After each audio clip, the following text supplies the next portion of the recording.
AI is taking over the world. Or is it? Are humans doomed to lose their jobs? Or will AI itself need us to survive? Let's dive into human versus AI. Who will be jobless? AI is a game changer. It's replacing jobs that are repetitive, predictable, or data heavy. Think factory workers, data entry clerks, or even truck drivers. Autonomous vehicles are here. But before we panic, let's get real. Humans are not obsolete.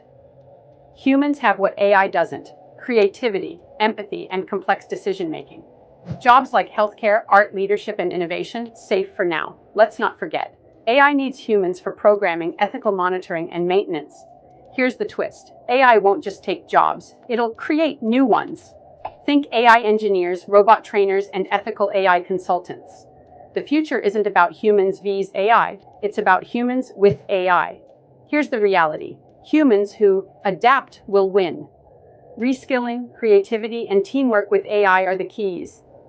AI can't do everything. It's a tool, not a replacement. So no, humans aren't going anywhere. AI won't make us jobless. It'll make us smarter and more efficient. Want to survive the AI revolution? Learn, adapt, and innovate. What's your take? Let me know in the comments below.